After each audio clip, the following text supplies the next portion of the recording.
une seule compagnie capable de vous aider. Construction Vérité Inc. Faites-nous part de vos rêves et vous serez satisfait. Venez-nous, Luc Nerf.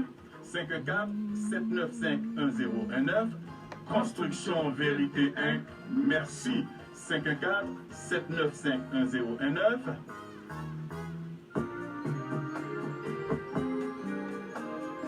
Tous les samedis soirs, 22h30 à 23h, rendez-vous spirituel, une émission de prière et informe des activités des groupes de prière charismatiques. Animateur, Luc Nerf Donceli. Il y a des problèmes qui arrivent, il y a des souffrances à en tirer, pas de personne qui peut aider. Bonsoir chers amis auditeurs, vous êtes sur la 1280 AM, c'est votre serviteur Luc Nerf Donceli qui vous dit bienvenue à votre émission et votre servante, la petite diva Michel. Bonsoir Michel. Bonsoir Luc Nerf, bonsoir à Scott, bonsoir Willy et puis bonsoir à tous ceux qui nous écoutent ce soir. Bon, alors ce soir nous avons une émission très chargée. On a déjà annoncé qu'il y aura la participation du docteur Abel Edmond qui va être avec nous à partir de dans 7 minutes. Dans 7 minutes, docteur Abel va être avec nous et c'est un psychologue, sexologue. Il va venir nous apporter son expertise dans tout ce que nous vivons, hein. Nous, la communauté haïtienne, le Canada, le monde vit. Alors, ce soir, nous allons faire une émission spéciale et nous disons à tous ceux, à toutes celles qui ont l'habitude de brancher cette émission, eh bien, bienvenue à votre émission. Et Michel, est-ce que tu peux nous rappeler sur quoi que le docteur Abel va parler ce soir? Donc ce soir, le titre de cette émission, le sujet c'est comment prévenir la violence conjugale au sein des couples.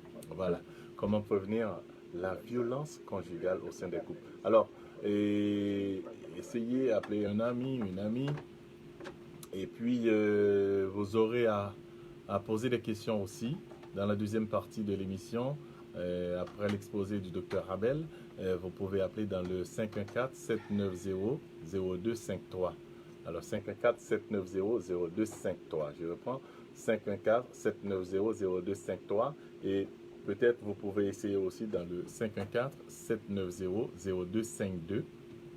Et comme ça, et si vous avez des questions, si vous vivez des moments qui sont en accord avec le sujet, eh bien, profitez le moment, profitez de la présence du docteur. Maintenant, mettons-nous dans la présence du Saint-Esprit avec Michel qui va invoquer le Saint-Esprit sur nous.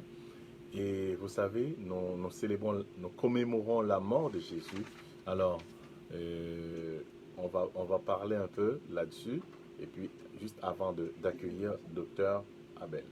Michel va nous introduire et il va demander l'Esprit Saint de venir nous habiter. Tout ce que nous allons entendre à l'émission de ce soir, bien que le Seigneur nous aide à faire fructifier tout ce que nous allons entendre pour notre bien, pour le bien de la communauté. Alors Michel. Seigneur Dieu, nous venons avoir ce soir, nous t'invoquons. Jésus, quand il montait, il nous a dit que le consolateur viendra. Et quand le consolateur sera venu, l'esprit de vérité le conduira dans toute la vérité. Tu nous dis aussi, Père, dans ta parole, que la vérité nous rendra libre. Donc, nous te demandons, Père, de nous habiter, que nous puissions comprendre, que nous puissions apprendre ce soir, afin d'être Amen, Seigneur, d'avancer selon ta liberté, parce que tu nous es libre, Seigneur. Et puis, c'est conduire, apprendre, ouvrir notre esprit, que nous accueillons ta parole, et puis nos gestes s'accorder à la parole que nous allons recevoir ce soir. Et puis, c'est ça, en toute l'atmosphère remplit l'atmosphère, remplit les ondes de la radio et que tout se passe comme tu le veux, Seigneur, que ton règne nous vienne ce soir. Amen, amen, amen, amen. Merci Seigneur de prendre le contrôle de cette émission. Merci Seigneur de venir parler en nous. Merci Seigneur de venir habiter en nous et préparer chaque cœur, Seigneur Jésus. Chaque cœur au changement, chaque cœur qui écoute l'émission, Seigneur. Préparez ce cœur et permet que, Seigneur, comme Sœur Maria nous a dit un jour, qu'aucune fausse mal ne vienne pas enlever et ce qui va semer dans le cœur de ce soir. Et prends le contrôle de chaque cœur, Seigneur, pour que ta parole puisse apporter du fruit en nos cœurs. C'est au nom de Jésus, ton Fils, nous te prions, lui qui vit, qui règne avec toi et le Saint-Esprit, Dieu pour les siècles des siècles. Amen. Amen. Alors nous saluons tous nos super branchés. Et chers amis, alors ce soir nous avons une émission spéciale sur, encore Michel, c'est quoi le titre encore? Comment prévenir la violence conjugale au sein des couples? Comment prévenir la violence conjugale au sein des couples. Dans 2 minutes encore, le Dr Abel va commencer et le sujet de ce soir, nous saluons toutes les personnes qui sont branchées sur Facebook. Alors merci d'être là en grand nombre. Et alors, vous pouvez vous préparer aussi. Et si vous avez des questions après l'exposé du Dr Abel, je ne sais pas dans combien de temps, mais tout de suite après, vous pouvez appeler dans le 514-790-0253, 514-790-0252. Alors, et comme ça, et vous pouvez poser des questions, parce que lui, il est psychologue, il est sexologue, il est mieux placé pour nous donner des conseils ce soir. Mais juste avant, je vous laisse écouter une petite musique qui nous rappelle la mort, la souffrance de Jésus pour nous. C'est Golgotha.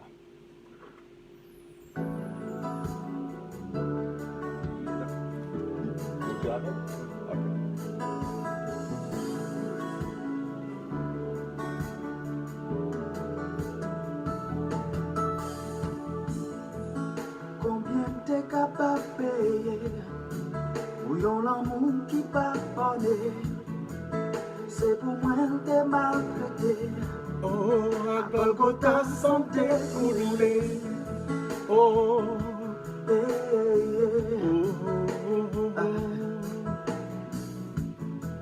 Moi pas champ capable de plier. toute misère était passée.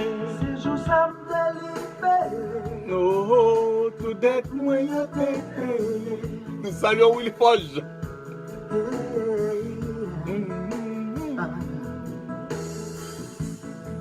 Soyons croyautés sans le pas fait Yes, méchancé. Ça te fait qu'elle t'a payé. C'est pour me décapler.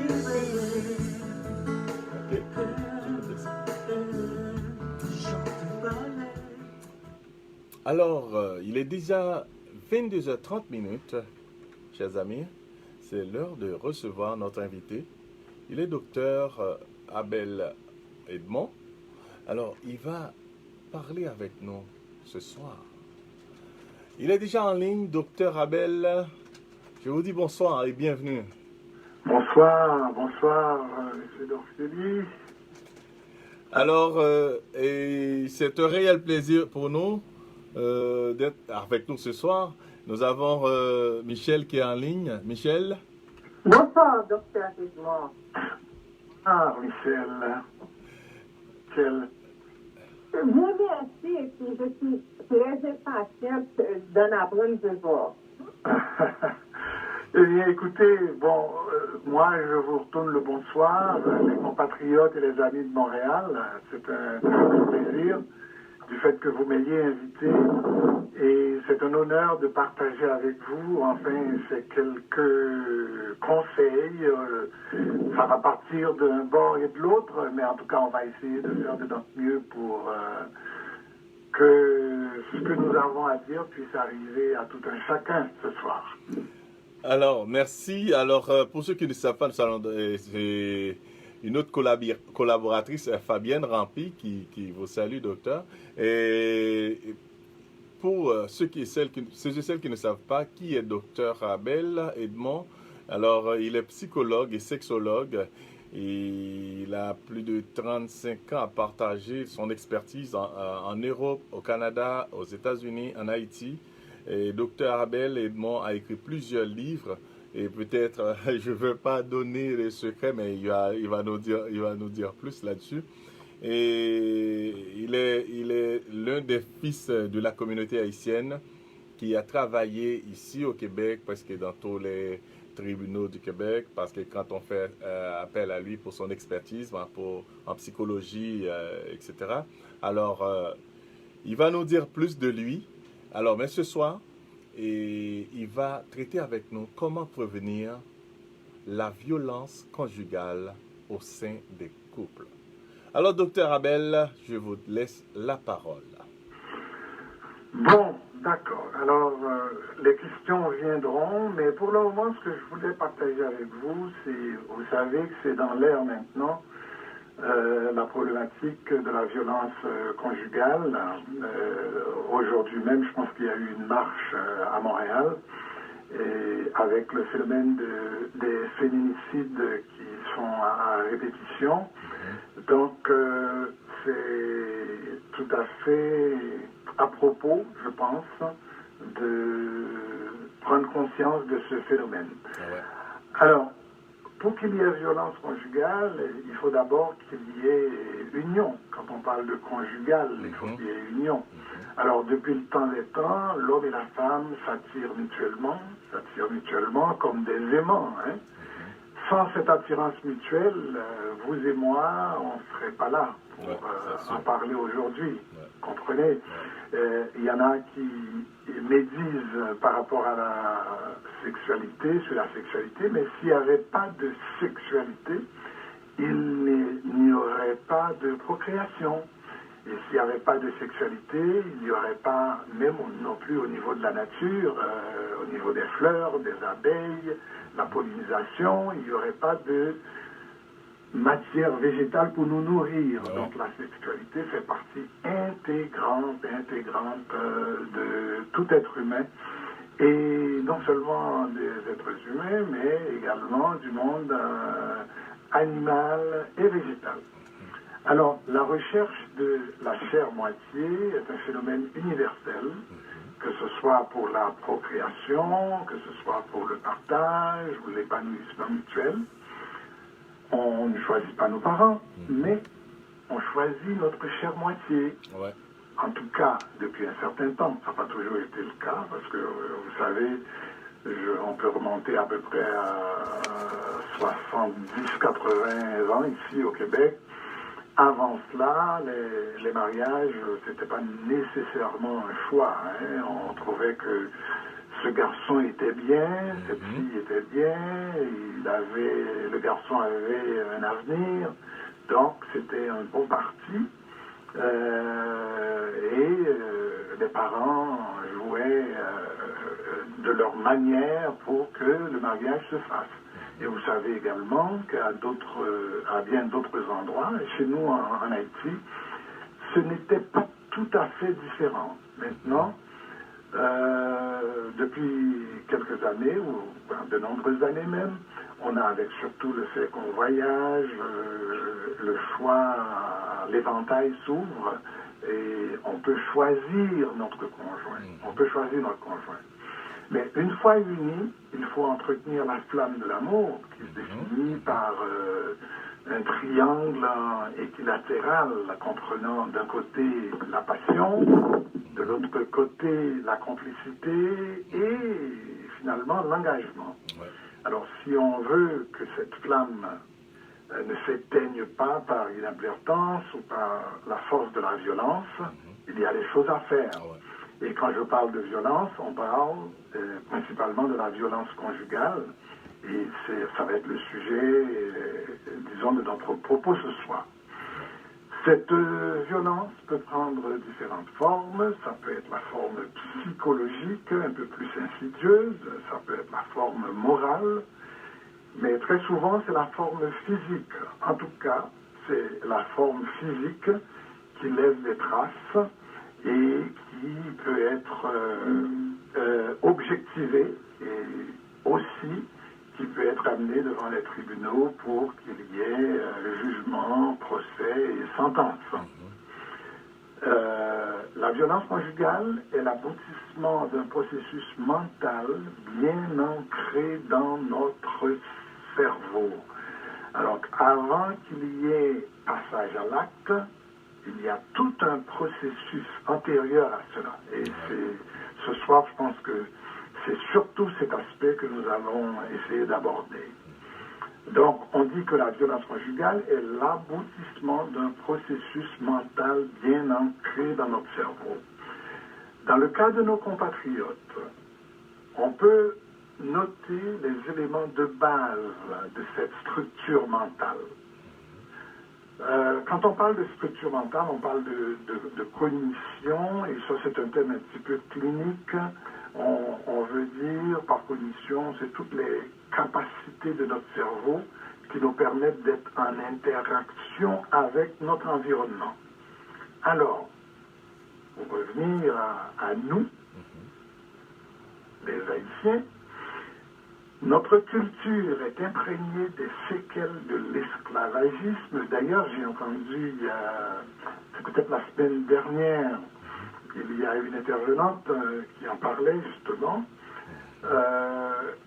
C'est vrai, on a cet héritage, là parce qu'on a été déporté de manière violente de notre terre pour être envoyé en Amérique pour les raisons que vous connaissez.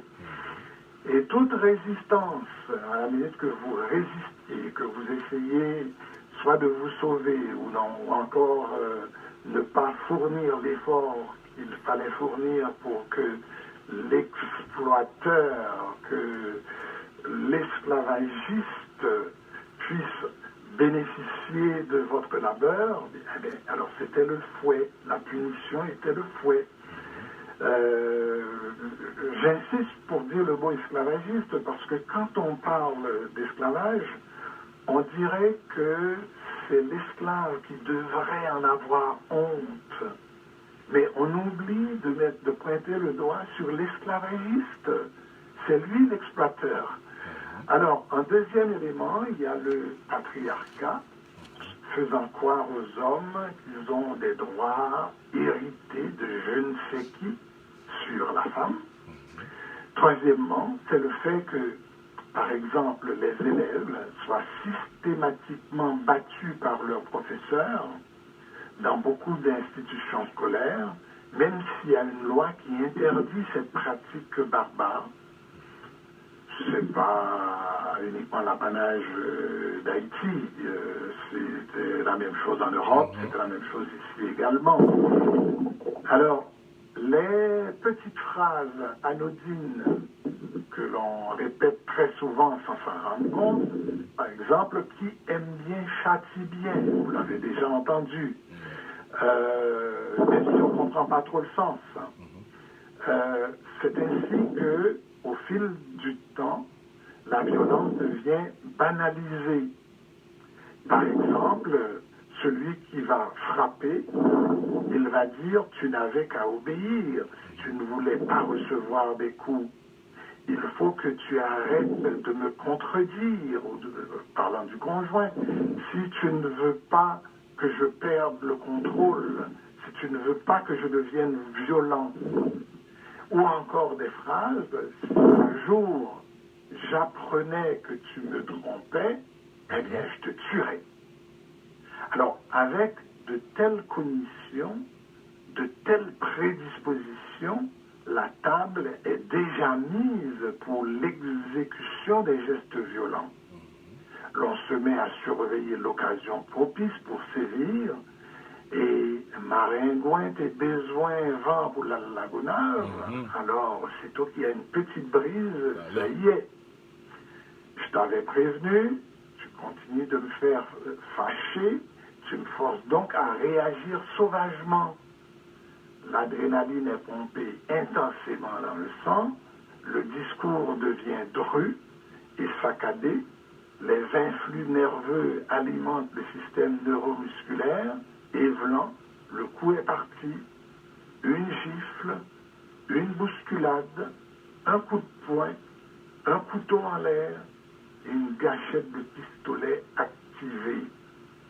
La tragédie s'est produite. Il est trop tard pour la communication. Il est trop tard pour le compromis. Et le respect mutuel est foulé aux pieds. C'est la force violente qui s'impose.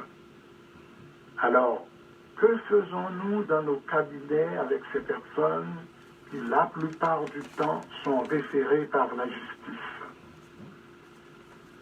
Je vais essayer de vous en glisser quelques éléments, mais avant, je vous dirais que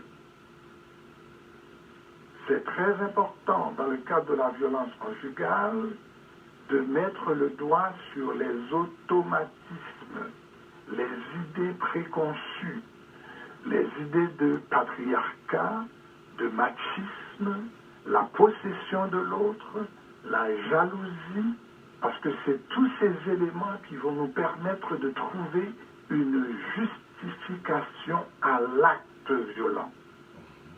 Dans la société haïtienne, il y a une pyramide de la violence. Par exemple, les forces de l'ordre vont être violents vis-à-vis des citoyens. J'étais très jeune, j'habitais juste à côté d'un poste de police et je surplombais parce que en fait j'étais au 2e étage, le poste de police était au 1er étage. Alors vous pouvez imaginer qu'est-ce que j'ai pu voir ou qu'est-ce que j'ai pu entendre à chaque fois qu'il y avait des arrestations.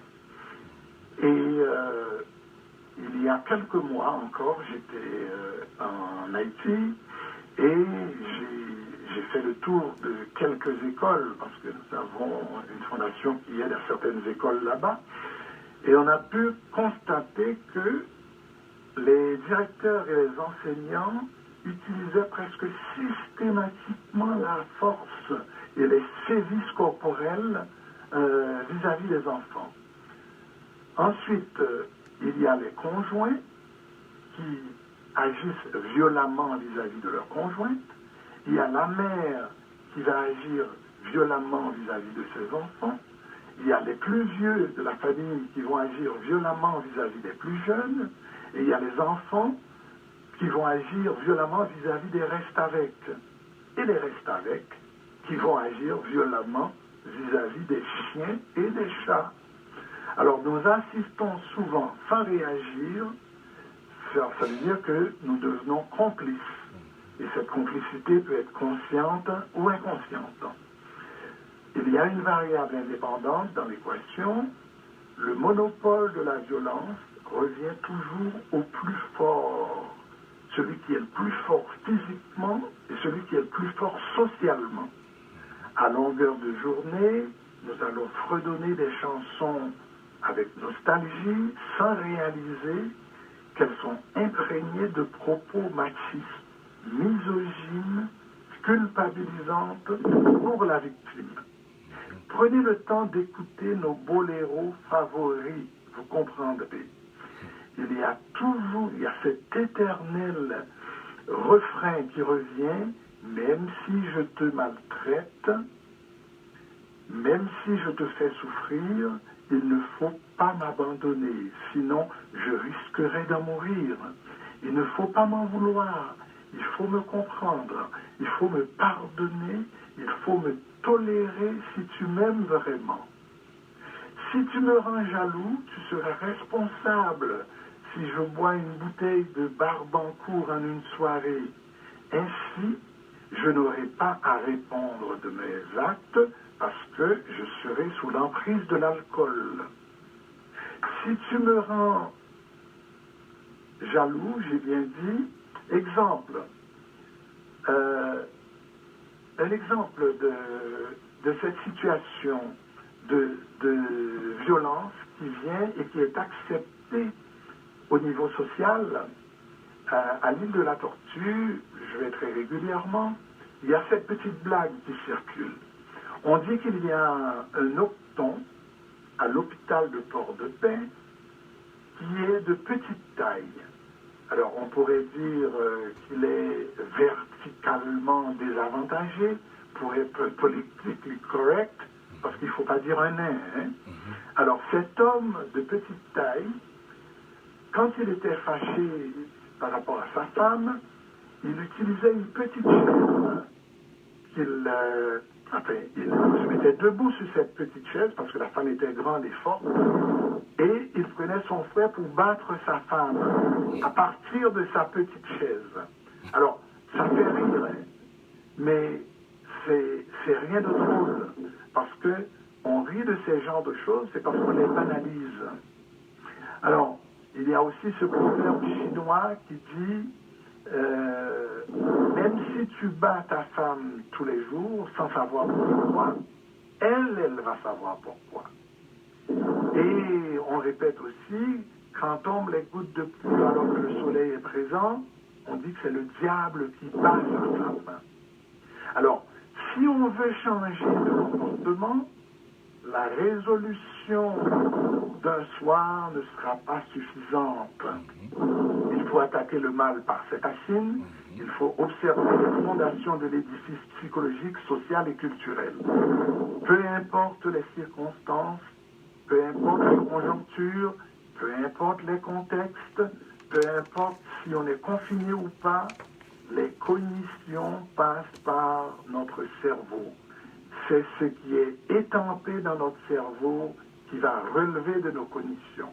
C'est le cerveau qui donnera la permission de porter le coup fatal pour agir violemment vis-à-vis de notre conjointe. Il nous faudra des justifications qui seront puisées dans notre réservoir cognitif, que ce soit du domaine conscient ou inconscient. Alors, qu'est-ce qu'il faut faire? Il faut donc commencer par l'introspection, l'admission, admettre qu'il y a un problème, la prise de conscience avant de tenter la déprogrammation des idées erronées préconçues. Je vous proposerai le jeu de rôle, c'est le diagnostic, c'est-à-dire le conjoint s'assoit à la place de la conjointe et vice-versa, et à l'aide d'un petit scénario illustrant la violence, on fait comme si on était l'autre. Faites ça et vous me donnerez les nouvelles. Vous risquez de comprendre beaucoup de choses en peu de temps. Tenez, pourquoi vous ne le feriez pas avec votre enfant en blaguant? Mettez-vous à la place de l'enfant et permettez à l'enfant de se mettre à votre place. Et chacun va jouer le rôle de l'autre et vous allez voir. Alors, vous serez alors en mesure d'illustrer le mécanisme de la violence et de comprendre qu'est-ce qui arrive à la victime. Ainsi, vous pourrez apprendre à cacher les patterns afin de prévenir les fatalités et j'aurai quelques petites recommandations à vous faire pour désamorcer les crises. Une petite blague pour démontrer qu'on n'a pas peur, même si c'est faux. Changer de position, laisser le salon pour aller faire un tour à la toilette. Téléphoner à un proche, téléphoner à un parent, contacter un conseiller spirituel, fuir, se réfugier chez une voisine, appeler SOS Violence, chercher de l'aide auprès des maisons d'hébergement, appeler le 911, appeler la police, prendre rendez-vous au CLSC ou chez un professionnel de la santé, et dans le cas d'un violent qui est récidiviste, dans le cas d'un violent qui est un psychopathe, dans le cas d'un violent qui est un sadique ou un narcissique exacerbé, il faut oser rompre la relation pour sauver sa peau, même si on doit faire face aux critiques par rapport à des gens qui ne sont pas au courant de ce qu'on dit. Vous savez, ces couteaux, seulement qui connaît, ça gagne dans Kenyon Yam. Et c'est moi qui dormi avec Jean qui connaît comment Jean ronflé. Alors, je vais vous laisser là-dessus et je vais attendre vos questions. Alors, merci beaucoup, docteur. Et il y a Fabienne Rampi, une collaboratrice de l'émission Vendredi, qui dit merci à Dr Abel pour sa disponibilité. Et après tout ce que nous venons d'entendre, chers amis, vous pouvez maintenant composer le 514-790-0251 ou 514-790-0252, 514-790-0253. Alors, Michel, tu es la première. Qu'est-ce que tu as pour le docteur? Bon, j'ai aimé vraiment les explications. Et puis, particulièrement, il y avait beaucoup d'illustrations. Ça nous permet de ne pas rester dans le flou et puis de bien comprendre les enjeux. Je vous ai entendu parler de récidivisme. Est-ce que ça existe des personnes qui violentent leur conjoint ou leur conjoint?